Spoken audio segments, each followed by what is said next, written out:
The No Fade channel checking in, and today we are going to turn this piece of trash into treasure. I found this Craftsman walk-behind lawnmower on the side of the road, believe it or not. Someone had left it out for trash. We are going to clean it up, give it some TLC, give it a complete tune-up, and see how it performs. But first and foremost, we need to clean up the years of gunk that have clearly been neglected and left on it. Here we go.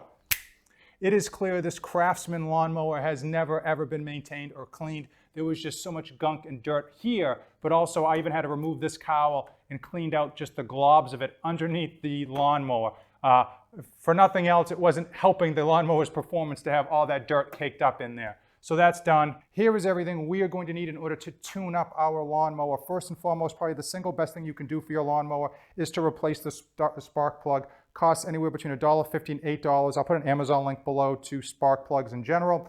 Currently, the machine we have right now has an RJ19HX. The HX just stands for actually the filament that's in there. We are going to be replacing it with an RJ19LM that is compatible. Here's another list of other compatible spark plugs.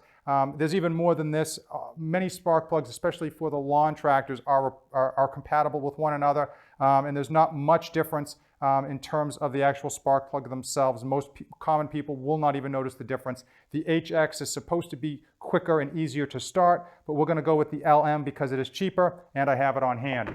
In order to remove the spark plug, we are going to need this specific socket. It does not typically come with a socket set, so you are going to have to go out and buy it if you don't already have it. And of course, we are going to need your typical socket set.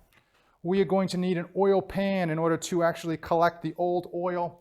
We are going to need, of course, new oil.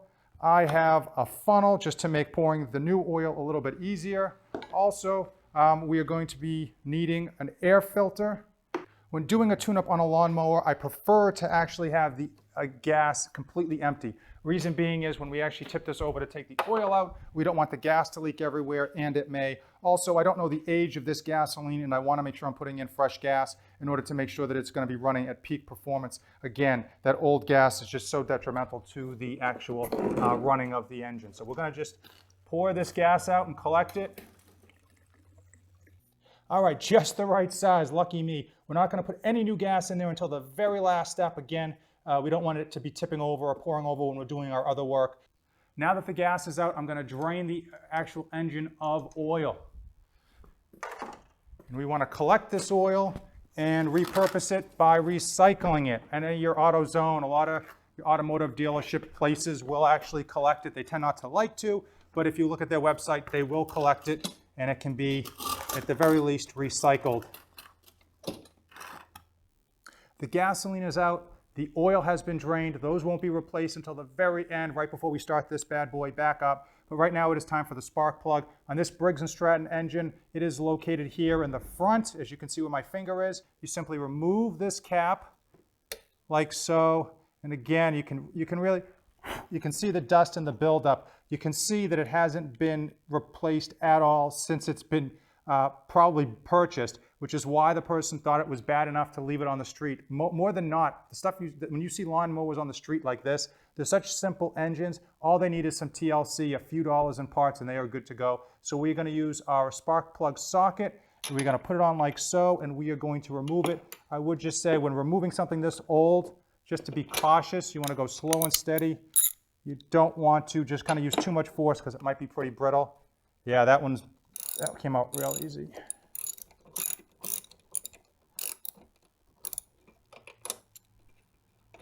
All right, so hopefully you can, I'm going to get this up close so you can actually see it here. At least get an idea of how horrible that is. You can see that end is just rusted and corroded, and you can see the tip is just very much blackened. Obviously, it was desperately in need to be changed a few years ago, if not even sooner than that. So here is the replacement. As you can see, nice and clean, nice and new. It is not an exact replacement, but it is compatible.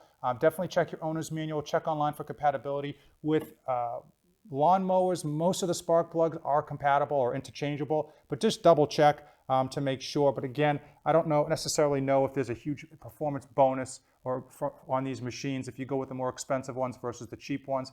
This ends up being one of the cheaper ones. I think it came in at like $2 or $1.50. And again, if you buy them in bulk, if you're doing a lot of these per chance, you can even save more than that. So again, we're going to use anti-seize on the threads here. We're only going to use a little bit. A little bit goes a long, long way. Just going to put it in nice and easy. Make sure it catches and hand tighten it. Okay, you want to hand tighten it all the way till it's snug. Then you're going to put your wrench on it and tighten it down just a little bit. A lot of people will over tighten these. They think they get super aggressive with it. Put the boot back on, clip it back into place, and you are all set with your spark plug.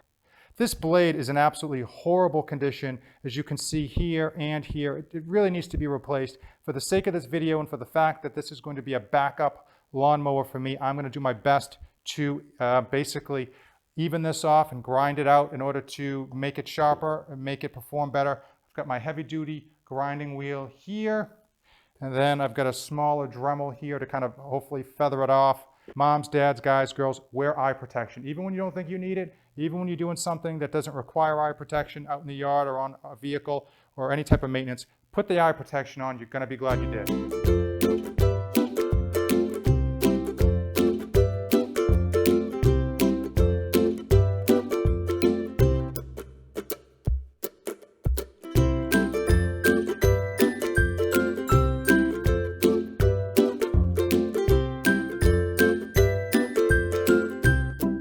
Hopefully you can see this in the video that this side that I've actually done is a lot more even and clean, and it looks a lot sharper than this rusted out side over here. Of course, I am going to do this side and then balance it to make sure it fits and is balanced as much as possible. As you can see, this side is already heavier. Now that we've sharpened both sides of the blade and did the best job that we could given the conditions, it's time to put the blade back on. One thing to note, if your blade doesn't say grass side versus the engine side, make sure before you take off the blade to get a black Sharpie and just mark it, give it an X so you know which side is supposed to face the grass. Now that the blade is back on, we're actually going to replace the air filter. It's right here along the side of the lawnmower. This is actually the spot that it's in for most lawnmowers of this type. And you just simply unscrew it, back it out, and take out the old one. Now, this old one is absolutely, positively filthy. It must have about 2 pounds of dirt in here.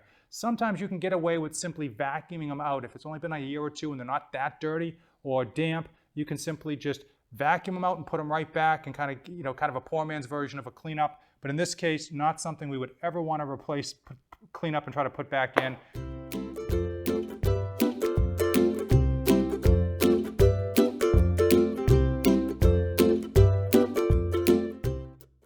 So we're going to use SA30, we're going to pour it in and then measure. One of the things you are going to need is a rag because we don't know exactly how much to put in. Again, less is more. You don't want to overfill the oil. Certainly fill it up, check it against the dipstick. And remember, every time you take it out, you want to clean off that dipstick. But the oil should be between these two markers once it is at the appropriate amount.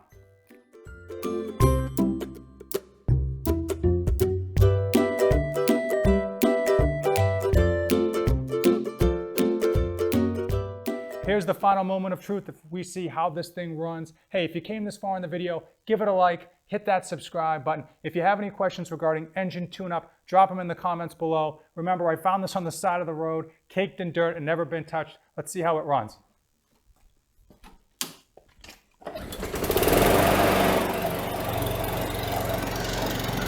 This thing started up in one pull. I am super excited. Clearly, I've taken this trash, turned it into a treasure. The only thing I've got left is to smack a No Fade 24/7 sticker on front and give it a couple runs on the grass to see how it cuts. Again, if you've come this far in the video, you know what to do. Give it a like, hit that subscribe button, as usual. Thanks for watching, and don't save anything for the trip back. I am dedicated to helping you dads be great parents to your children and still accomplish your own personal goals. I post tips and tricks to save you dads time, energy, and money. 3 things that are in short supply for every dad out there.